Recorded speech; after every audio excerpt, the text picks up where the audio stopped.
যে মহান আল্লাহ তাআলা রবিউল আউয়াল মাসের প্রথম জুমায় পৃথিবীর শ্রেষ্ঠতম ঘর, সম্মানিত ঘর, দোয়া কবুলের ঘরে, ক্ষমা মার্জনার ঘরে আল্লাহ তাআলা আমাদেরকে আসার, কিছু শোনার এবং বলার তৌফিক দিয়েছেন। এজন্য আমরা সকলেই অবনত চিত্তে প্রাণ উজাড় করে মহব্বতের সাথে আফ্লিত কণ্ঠে জোরে সোরে বলি আলহামদুলিল্লাহ। মহান আল্লাহ তাআলা আমাদেরকে মুসলমানের ঘরে জন্মদান করাইছেন। পৃথিবীর শ্রেষ্ঠ নবীর উম্মত হওয়ার সুযোগ আল্লাহ তাআলা আমাদেরকে দিয়েছেন, কবুল করেছেন। এই জন্য সেই মহান মুনিবের দরবারে আরো আরেকবার শুকরিয়া জ্ঞাপন করি, বলি আলহামদুলিল্লাহ। আমাদের নবী, সমস্ত নবীদের নবী, দু জাহানের বাদশাহ, নবিকুলের সম্রাট নবীজি আমার মুহাম্মদ সাল্লাল্লাহু আলাইহি ওয়াসাল্লামের প্রতি আমরা প্রাণ ঢালা দুরূদ পেশ করেছি। আরও আরেকবার মহব্বতের সাথে দুরূদ পেশ করি, সকলে বলি সাল্লাল্লাহু আলাইহি ওয়াসাল্লাম। সম্মানিত হাজিরিন, গত জুমায় আমরা আলোচনা করেছিলাম জুমার নামাজের ফজিলত, গুরুত্ব সম্পর্কে। আজকে রবিউল আউয়াল মাসের প্রথম জুমা। আজকের আলোচনার বিষয় হল রহমাতাল লিল আলামিন মুহাম্মদ সাল্লাল্লাহু আলাইহি ওয়াসাল্লামের আগমন। এই পৃথিবীর জমিনে নবীজি আগমন করেছেন। তিনি কি নিয়ে আগমন করেছেন? তিনি মানুষের জন্য কি দিয়ে গেছেন? কি আমল করবে? এই পৃথিবী আল্লাহ তাআলা সৃষ্টি করেছেন এক একটা মহল্লার জন্য, এক একটি গোত্রের জন্য, এক একটি মহল্লার জন্য আল্লাহ তাআলা এক একজন নবী এই পৃথিবীর জমিনে প্রেরণ করেছিলেন। সবচেয়ে বড় কথা হলো উম্মতে মুহাম্মাদি কিয়ামত পর্যন্ত হায়াত পেলে আল্লাহর প্রশংসা শেষ করতে পারবে না যে আমরা এমন একজন নবীর উম্মত আমরা হতে পেরেছি। এমন একজন নবীর উম্মত হিসেবে আল্লাহ তাআলা আমাদেরকে কবুল করেছেন। তাওরাত, জাবুর, ইনজিল, যেই কিতাবগুলো নাজিল হয়েছিল, সিফাতি যেই কিতাবগুলি নাজিল হয়েছিল, প্রত্যেকটা কিতাবের মধ্যে আমার আপনার নবীর কথা এসেছে। আপনি দেখেন, যতগুলো নবী আসছে, একটা এলাকা ভিত্তিক নবী আল্লাহ তাআলা পাঠিয়েছেন। যারা রসুল ছিলেন তাদের জন্য আরেকটু বেশি ছিল। আমার আপনার নবীজি মুহাম্মদ সাল্লাল্লাহু আলাইহি ওয়াসাল্লাম, তিনি কোনো এলাকা ভিত্তিক নয়, তিনি কোনো গোত্রের নবী ছিলেন না, তিনি কোনো মহল্লার নবী ছিলেন না, তিনি কোনো গোত্র, মহল্লা, কোনো এলাকা, ইউনিয়ন, বিভাগের রহমত তিনি ছিলেন না। আল্লাহ তাআলা বলছেন, তামাম পৃথিবী যতটুকু সৃষ্টির প্রভু আমি, ততটুকু এরিয়ার নবী হলো আমার আপনার প্রিয় হাবিব মুহাম্মদ সাল্লাল্লাহু আলাইহি ওয়াসাল্লাম। সুবহানাল্লাহ বলা যায় না? এই তো কাম হয়েছে। তুই ঠান্ডা হ, ঠান্ডা হ। তাহলে আমরা বুঝলাম,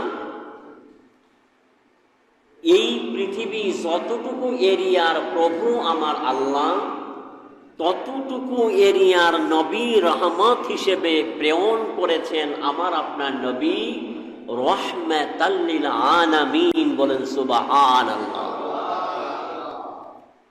এই উম্মতের কত দাম! অন্যান্য কিতাবগুলাই নবীরা পর্যন্ত আল্লাহর কাছে অ্যাপ্লিকেশন দিয়েছেন, দরখাস্ত দিয়েছেন যে আল্লাহ শেষ জামানার নবী মুহাম্মদ সাল্লাল্লাহু আলাইহি সাল্লামের উম্মত হিসেবে আমাদেরকে কবুল করো। শুধু মুসা নবী নয়, অনেকে দিয়েছিলেন। আপনি চিন্তা করেন, একজন নবী সে আল্লাহর কাছে অ্যাপ্লিকেশন দিচ্ছে যে আল্লাহ আমাকে মুহাম্মদ সাল্লাল্লাহু আলাইহি সাল্লামের উম্মত হিসাবে কবুল করো। আপনার এই থিওরি দ্বারা, মেমোরি দ্বারা একটু কল্পনা করে দেখেন উম্মতের কত দাম। তাদের অ্যাপ্লিকেশন যে কোনো কারণবশত চাওয়া বা বলার মধ্যে কোনো ভুল ছিল, একটু ব্যতিক্রম করার কারণে, থাকার কারণে আল্লাহর দরবারে কবুল হয়নি। ঈসা আলাইহিস সালাম এটা জানতেন, যার কারণে ঈসা আলাইহিস সালাম এমনভাবে আল্লাহর কাছে অ্যাপ্লিকেশন দিয়েছিলেন, আল্লাহর দরবারে কবুল হয়ে গেছে।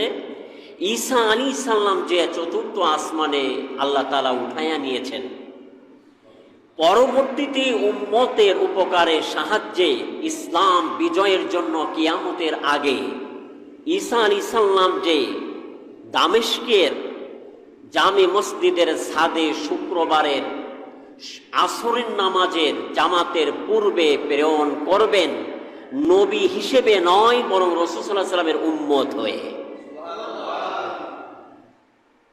এইবার শুকরিয়া আদায় করেন যে আল্লাহ তাআলা এমন একজন নবীর উম্মত আমাদেরকে কবুল করেছেন। জোরে বলেন আমিন। এতে আমরা খুশি না বেজার? রাসূল সাল্লাল্লাহু আলাইহি সাল্লামের আগমনের ব্যাপারে তার কর্মসূচির উপরে যে আয়াতগুলি আমি আপনাদের সম্মুখে তেলাওয়াত করেছি, যে আয়াতটি, এই আয়াতের মধ্যে যে চারটি কর্মসূচি আল্লাহ রসুলকে দিয়েছেন, এই চারটির ব্যাখ্যা, বিশ্লেষণ, তাফসীর করতে গেলে বহু সময়ের দরকার। জুমা নামাজে সম্ভব নয়। এই জন্য রাসূল সাল্লাল্লাহু আলাইহি সাল্লামের আগমনের ব্যাপারে, কর্মসূচির ব্যাপারে, রাসূল সাল্লাল্লাহু আলাইহি সাল্লাম কখন আগমন করেছেন, কোন মুহূর্তে করেছেন, আমি অল্প সময়ের মধ্যে কিছু কথা বলবো কোরআন এবং হাদিস থেকে। আল্লাহ তাআলা আমাদের প্রত্যেককে আমল করার তৌফিক দান করেন, বলেন আমিন। সম্মানিত হাজিরিন,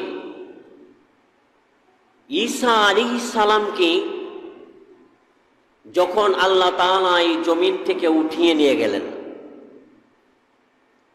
উঠানোর পরে 577 বছর পর্যন্ত এই পৃথিবীর জমিনে আর কোন নবীর আগমন ঘটে নাই।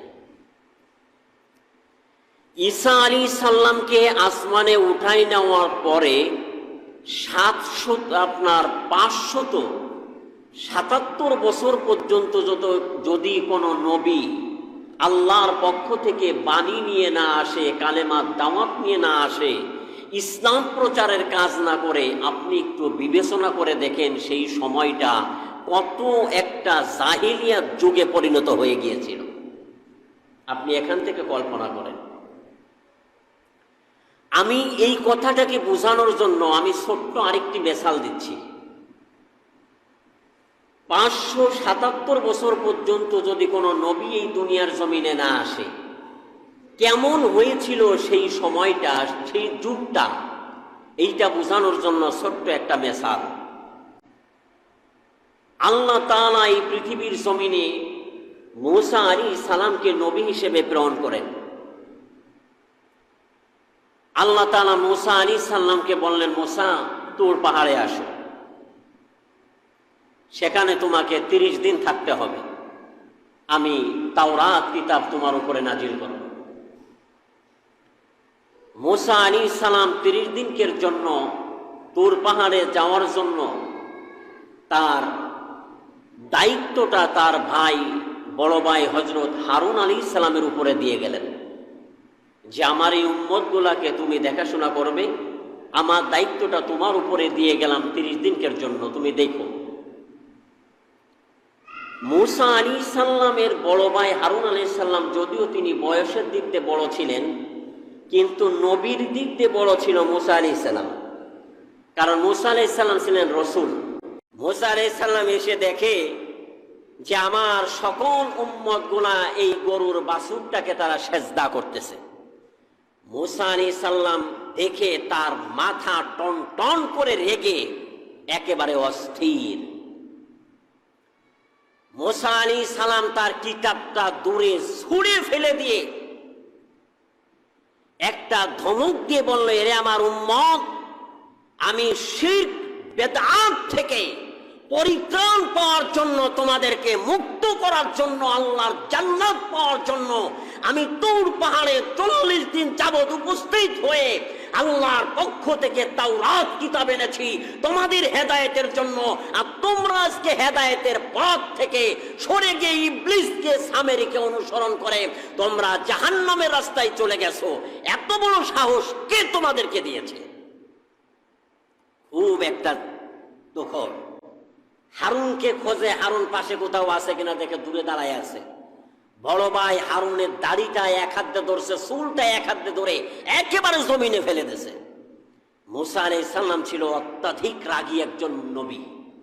তিনি যখন রেগে যেতেন চুলগুলো খাড়া হয়ে টুপির মধ্য দিয়ে ছিদ্র হয়ে উপরে বের হয়ে যেত। এবার আপনি চিন্তা করেন তিনি জিনিস কেমন ছিল। হারুন আলাইহিস সালাম বলে, ভাই আমার দোষ না, আমি চেষ্টা করেছিলাম, কিন্তু তারা আমাকে কতল করতে চেয়েছে, যার ভয়ে আজকে আমি দূরে দাঁড়িয়ে আছি। তো যাই হোক, এটা লম্বা একটা ঘটনা, যেটা বলতে গেলেও 2 ঘন্টা লাগবে এর ইতিহাসটা। আমি বুঝানোর জন্য বলি, মাত্র 40 দিন। বাবা কয় দিন? 40 দিন ডিফারেন্স হওয়ার কারণে মুসা নবীর উম্মতেরা তারা শিরকের রাস্তায় চলে গেল, তারা ঈমান হারালো। তাহলে আপনি চিন্তা করেন, মাত্র 40 দিনের ডিফারেন্সে যদি এমন পরিবেশ পরিণতি হতে পারে, তাহলে ঈসা আলাইহিস সালাম এই পৃথিবীর থেকে আসমানে উঠিয়ে নেওয়ার পরে আল্লাহর নবী আসার আগ পর্যন্ত 577 বছর পর্যন্ত এই পৃথিবীর জমিনে কোনো নবী আসে নাই, কোনো রসুল আসে নাই। তাহলে আপনি চিন্তা করেন ওই জামানাটা কত বড় আইয়ামে জাহিলিয়াত যুগে পরিণত হতে পারে। আপনার কল্পনা দ্বারা, আপনার থিওরি দ্বারা, আপনার মেমোরি দ্বারা আপনি একটু কল্পনা করেন। কথা ঠিক না বেঠিক? আমি এইটা বোঝানোর জন্য আমি আরো একটা মিসাল দিই। আচ্ছা বাবা, আপনি একটা ঘর করছেন, এই ঘরের মধ্যে যদি আপনি 2 বছর না থাকেন, আপনি 2 বছর পরে সেই ঘরে ঢুকতে পারবেন? সাপ, পোকা, মাকড় যত প্রকার জিনিস আছে বাসা বেঁধে নেবে, রাত্রে থাকাটাই নিরাপদ নয়। আপনি একটা বাগান তৈরি করেছেন, ওই বাগানের মধ্যে যদি 5-7 বছর 10 বছর না যান, তাহলে আগাছায় আপনার ফসল নষ্ট করে দেবে, সাপ বিচ্ছু সেখানে তৈরি হবে, বাগানে যাওয়ার মতো কোনো পরিবেশ পরিস্থিতি থাকবে না। তাহলে 577 বছর যাবৎ কোন নবী দুনিয়াতে আসে নাই। এই 577 বছরের মধ্যে কি পরিবেশ, কি পরিস্থিতি হতে পারে আপনার মেমোরি দ্বারা একটু চিন্তা করে দেখেন। আল্লাহ তাআলা বলেন, এই মুহূর্তটার মধ্যে আমি আল্লাহ তাআলা আদম নবীকে পাঠাইতে পারতাম, ইউনূস নবীকে পাঠাইতে পারতাম, মুসা নবীকে পাঠাইতে পারতাম, নূহ নবীকে পাঠাইতে পারতাম, ইলিয়াস নবীকে পাঠাইতে পারতাম, দানিয়াল নবীকে পাঠাইতে পারতাম, ইয়াকুব আলাইহিস সালামকে পাঠাইতে পারতাম, ইব্রাহিম নবীকে পাঠাইতে পারতাম, ইসমাইল নবীকে পাঠাইতে পারতাম। কিন্তু অন্য কোন নবী না পাঠাইয়া ওই আইয়ামি জাহিলিয়াত কঠিন মুহূর্তটার মধ্যে, ওই যুগের মধ্যে আমি আল্লাহ তাআলা আমার প্রিয় হাবিব মুহাম্মদ সাল্লাল্লাহু আলাইহি ওয়াসাল্লামকে প্রেরণ করে দিলাম। আল্লাহ তাআলা বললেন, ইন্না আরসালনাকা শাহিদান ওয়া মুবাশশিরান ওয়া নাযীরান ওয়া দাঈয়ান ইলাল্লাহি বিইذনিহি ওয়া সিরাজাম মুনীরা।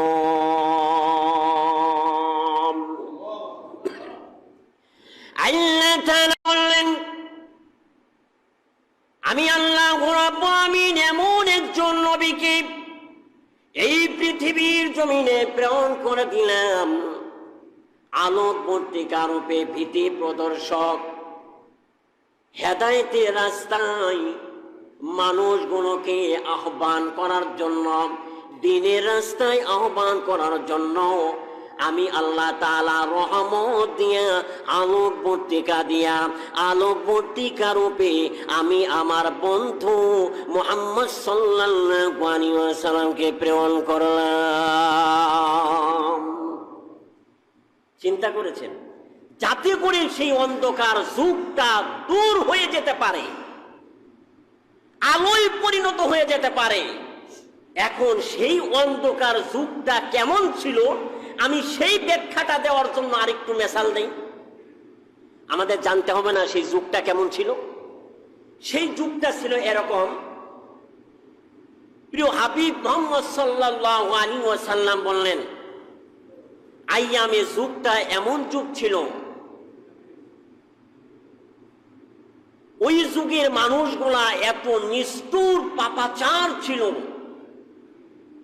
এত নিকৃষ্ট ছিল, তাদের চেহারা যদিও দেখা যেত মানুষের মতো, কিন্তু তাদের আচার আচরণ ছিল ভয়ঙ্কর, হিংস্র প্রাণী, হাইওয়ান জানোয়ারের চাইতেও নিকৃষ্ট। চিন্তা করেছেন? হাইওয়ান জানোয়ার প্রাণী যারা আছে, সিংহ বলেন, হাইনা বলেন, ভাল্লুক বলেন, বাঘ বলেন, তারা মানুষ পেলে ধরে খায়, অথচ তারা তাদের বাচ্চাগুলিকেও আদর করে, যত্ন করে, অন্য প্রাণীর থেকে জীবন দিয়ে হলেও তার বাচ্চাটাকে বাঁচায়, দুধ খাওয়ায়, আদর করে। ঠিক না বেঠিক? অথচ আইয়ামে জাহেলিয়া যুগ এমন একটা যুগ ছিল, সেই যুগের মধ্যে যদি কোনো কন্যা সন্তান জন্মগ্রহণ করত, আপন বাবা তার কন্যা সন্তানটিকে জীবন্ত মাটির নিচে পুঁতে ফেলে দিত, পাথরের আঘাত করে দুনিয়ার জমিন থেকে একেবারেই মুক্ত করে দিত। এই কথা দ্বারা আপনি বোঝেন আইয়ামে জাহিলিয়াত যুগটা কত মারাত্মক ছিল। হাইওয়ান, হিংস্র প্রাণী তাদের সন্তানকে আদর করে, যত্ন করে, দুধ খাওয়ায়, অথচ তাদের সন্তানদেরকে লালন পালন করে। অথচ আইয়ামে জাহিলিয়াত যুগের মানুষগুলা, তার বাবাগুলা তার সন্তানকে হত্যা করেছে, জীবন্ত মাটির নিচে পুঁতে ফেলেছে। তাহলে হিংস্র প্রাণীর চেয়েও ভয়ঙ্কর ছিল আইয়ামে জাহিলিয়াত যুগের মানুষ। ঠিক না বেঠিক? খুব খেয়াল করে বোঝার চেষ্টা করেন। আল্লাহ রাসূল সাল্লাল্লাহু আলাইহি ওয়াসাল্লাম বললেন, বাবা, ছেলে মেয়ে একটা জায়গা বসে তারা মদ পান করত, একটা জায়গা বসে তারা নেশা করত। বাবা সামনে বসে আছে, বাবার ছেলে মেয়ে দুইজন সামনে বসে আছে, তারা দুই ভাই বোন। বাবার সামনে ভাই তার বোনকে ধর্ষণ করেছে, আর বাবা তাকিয়ে তাকিয়ে দেখেছে। আপনি মনে করেন যুগটা কেমন ছিল? এই যুগে যদিও একটা ছেলে ভাতের জায়গা 3 বার গাঁজা খায়, মদ খায়, জেনা করে, এমন সন্তানও দেখা যায় বাবার সামনে গাঁজা খায়, মদ খায়, পিনিক খায়, ধর্ষণ করে। এমন কি পাওয়া যায় বাবা? যদিও খায়, আপনি যদি বলেন এই বেচারা তুই গাঁজা খাস, মদ খাস, ভাং খাস, পিনিক খাস, জেনা করিস, আপনি যদি এই কথা তারে বলেন, বলার পরে দেখবেন যে উল্টো বক্সিং মারে আপনার নাকের বাঁশি ভেঙে ফেলছে। এমন আছে না নাই? তাহলে ওই যুগটা কেমন যুগ ছিল আমি কি বুঝাইতে পারতেছি? খেয়াল করেন সেই যুগটা কেমন যুগ ছিল। হাই সর্বনাশ! একটা খেয়ালকুটা নিয়ে, উটকে পানি খাওয়া নিয়ে কে আগে খাওয়াবে, একজন আর একজনের কল্লা ফালাইয়া দিয়েছে। আর এই যুদ্ধ চলছে 40 বছর। যুদ্ধ চলছে কয় বছর? 40 বছর। এ কেমন একটা বর্বরতা জাতি সেই মুহূর্তটার মধ্যে ছিল। আর সেই সময় আল্লাহ তাআলা আমার প্রিয় হাবিবকে দুনিয়ার জমিনে প্রেরণ করলেন। প্রিয় হাবিব মুহাম্মদ সাল্লাল্লাহু আলাইহি সাল্লামের আমলে জুমার নামাজে একবার আজান দেওয়া হতো। মুহাম্মদ সাল্লাল্লাহু আলাইহি ওয়াসাল্লামের জামানা চলে গেল, আবু বকর রাদিয়াল্লাহু তাআলা আনহুর জামানাও এইভাবে গিয়েছেন, ওমর রাদিয়াল্লাহু তাআলা আনহুর জামানাও এইভাবে গেল। উসমান রাদিয়াল্লাহু তাআলা আনহুর জামানায় এসে উসমান রাদিয়াল্লাহু তাআলা আনহু মদিনার ইমাম, জুমার নামাজের জন্য মদিনায় আজান দেওয়া হতো। আর উসমান রাদিয়াল্লাহু তাআলা আনহু বললেন, লোক সংখ্যা বেশি হয়ে গেছে, যার কারণে তোমরা একটা কাজ করো, আমার বাড়িতেও আজান দাও, যাতে মানুষ মসজিদের দিকে আসে, আজানের প্রয়োজন একটু বেশি মুসল্লির জন্য। এই জন্য উসমান রাদিয়াল্লাহু তাআলা আনহু তার বাড়িতে আজান দিতেন, আবার মদিনায়ও আজান হতো। এইভাবে চলতে লাগলো। কোনো একদিন হযরত উসমান রাদিয়াল্লাহু তাআলা আনহু তিনি মদিনার থেকে মক্কাতে গেলেন।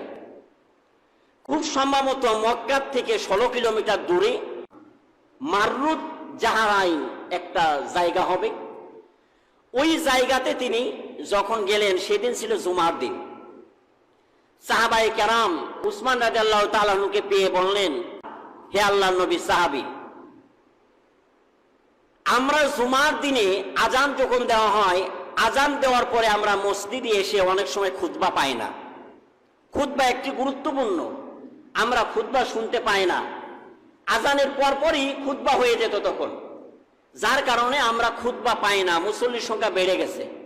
এখন আমরা যাতে খুতবা পাই এমন একটা ব্যবস্থা আমাদের চালু করতে হবে। উসমান রাদিয়াল্লাহু তাআলা আনহু সহ সেই আমলে রাসূল সাল্লাল্লাহু আলাইহি ওয়াসাল্লামের সাহাবায়ে কেরামদের মধ্যে আবিসিনিয়ায় বড় বড় সাহাবী ছিলেন। আবিসিনিয়ার বড় বড় সাহাবী এবং উসমান রাদিয়াল্লাহু তাআলা আনহু তারা এক জায়গায় একত্রিত হলেন। একত্রিত হওয়ার পরে তারা একটা সিদ্ধান্ত নিল, আচ্ছা ঠিক আছে, আমাদের সুবিধার জন্য খুতবা শোনার জন্য আমরা প্রথম আজান দিব, ওই আজানে যাতে করে মসজিদে মুসল্লিগণ প্রবেশ করে নামাজের জন্য, আর খুতবার আগে আরেকটি আজান হবে। এই দুইটা আজান তারা সিদ্ধান্ত নিল। সুবহানাল্লাহ বলেন বাবা। এখন আসেন, এই আয়াতটা বোঝানোর জন্য আমি আরেকটু ভালো করে ব্যাখ্যা দেই। সাহাবায়ে কেরামের মধ্যে 3টা শ্রেণী আছে। শ্রেণী কয়টা? একটু কথা বলেন, শ্রেণী কয়টা? 3টা। এক, ওই যে আল্লাহ তাআলা বললেন যে প্রথম শ্রেণীর সাহাবী। প্রথম শ্রেণীর সাহাবী কারা জানেন? প্রথম শ্রেণীর সাহাবী হলো রাসূল সাল্লাল্লাহু আলাইহি ওয়াসাল্লামের নবুয়াত থেকে, রাসূল সাল্লাল্লাহু আলাইহি ওয়াসাল্লামের নবুয়াতের জিন্দেগি থেকে হুদায়বিয়ার সন্ধি পর্যন্ত যেই সমস্ত সাহাবায়ে কেরাম আমার রাসূল সাল্লাল্লাহু আলাইহি ওয়াসাল্লামের সঙ্গে ছিলেন, তাদেরকে বলা হয় প্রথম শ্রেণীর সাহাবী। তা প্রায় 3000-এর উপরে সাহাবী ছিল। এই সাহাবীগুলোকে বলা হয় মুহাজির এবং আনসার। এই সাহাবীদেরকে কি বলা হয়? মুহাজির এবং আনসার। এরা হলো প্রথম শ্রেণীর সাহাবী। আল্লাহু আকবার বলেন। আর দ্বিতীয় শ্রেণীর সাহাবী হলো হুদায়বিয়ার সন্ধি থেকে যারা মক্কা বিজয়ের আগ পর্যন্ত আমার রাসূল সাল্লাল্লাহু আলাইহি ওয়াসাল্লামের সঙ্গে আল্লাহ এবং রাসূলের জন্য যারা পরমপণ জীবন দেওয়ার জন্য প্রস্তুত ছিলেন, সদা সব সময় সেকেন্ডে, ওই সাহাবীগুলাকে বলা হয় দ্বিতীয় শ্রেণীর সাহাবী। কথা বুঝলেন? সেখানে প্রায় 10,000-এর উপরে সাহাবী ছিলেন। আর মক্কা বিজয়ের পরে যত সাহাবী আসছে অগণিত, অসংখ্য, যার সীমা নাই, এই সাহাবাদেরকে বলা হয় তৃতীয় শ্রেণীর সাহাবী।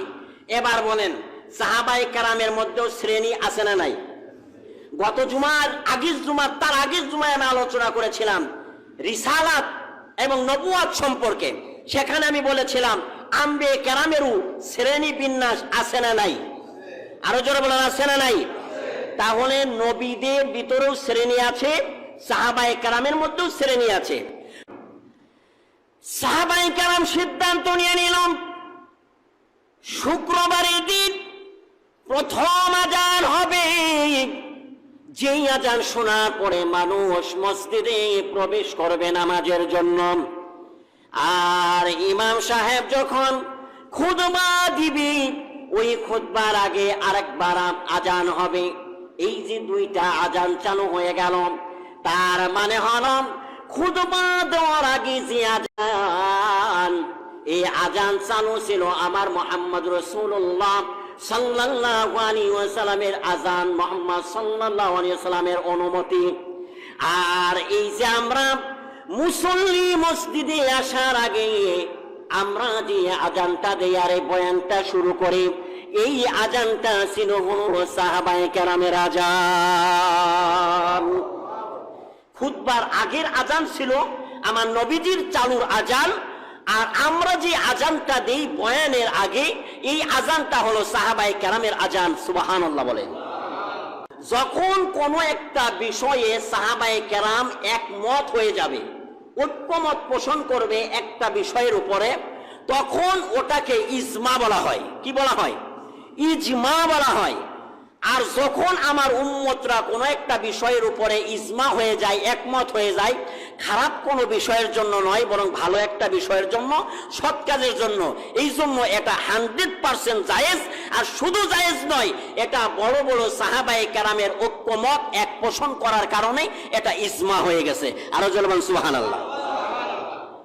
এখন আমাদেরকে জানতে হবে, রাসূল সাল্লাল্লাহু আলাইহি সাল্লামের আমলে খুতবার আগে আজান ছিল, তো সাহাবায়ে কেরাম বয়ানের আগে মসজিদে প্রবেশ করার জন্য আরেকটা আজান যে চালু করেছে, আসলে এটা কি জায়েজ নাকি এটা বেদাত?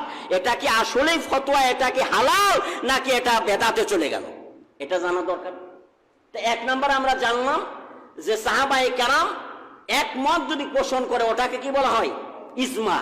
আর আল্লাহ রাসূল সাল্লাল্লাহু আলাইহি ওয়াসাল্লাম তো বলেই গেছেন যে আনা মা আলাইহি ওয়া আসহাবি, যারা আমার সাহাবায়ে কেরাম এবং আমার পথ এবং মতের উপরে প্রতিষ্ঠিত থাকবে, ইল্লা ওয়াহিদা, ওরাই হলো একটা মাত্র দল।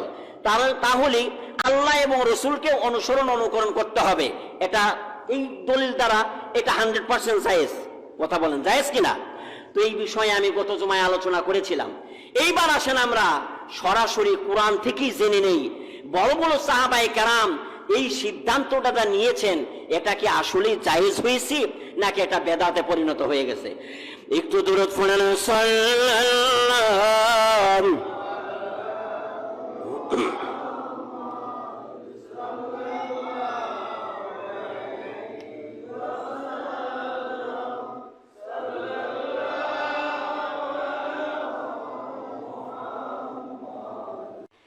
আল্লাহ তাআলা বলেন والسابقون الأولون من المهاجرين والأنصار والذين اتبعوهم بإحسان।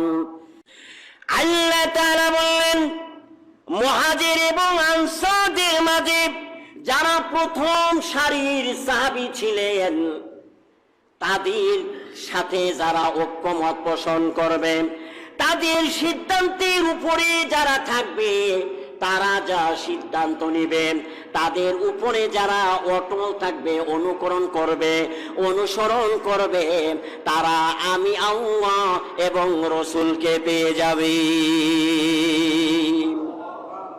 আল্লাহ তাআলা বললেন আমার হাবিবের প্রথম সারির সাহাবী যারা মুহাজির এবং আনসার, তাদেরকে যারা ইত্তেবা করবে, অনুসরণ করবে, এটা 100% হালাল, এটা বেদাত নয়, এটা জায়েজ, এটা একমত। বলেন আল্লাহু আকবার।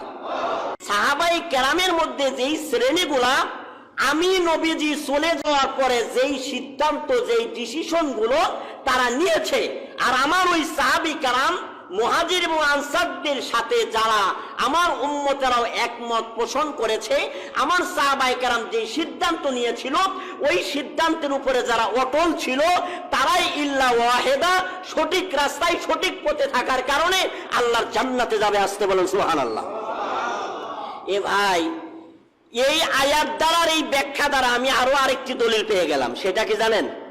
আমরা যে এই যে তারাবির নামাজে 20 রাকাত নামাজ আদায় করি, এটাও জায়েজ, ঠিক কিনা বলেন? তো এটা কেন? রাসূল সাল্লাল্লাহু আলাইহি ওয়াসাল্লামের জামানায় ভালো কথা 20 রাকাত নামাজ ছিল না, আবু বকরও 20 রাকাত পালন করেন নাই, বুঝলাম। এখন ওমর রাদিয়াল্লাহু তাআলা তো ডিসিশন নিয়েছেন, তিনি তো এক কাতারে শামিল করে 20 রাকাত নামাজ চালু করে দিয়েছেন। তাহলে আল্লাহর কুরআনে বলছে মুহাজির আনসার আমার নবীজির কোন সাহাবী যদি কোনো ডিসিশন নেয় তাহলে ওটা উপরেই তোমাদেরকে অটল থাকতে হবে।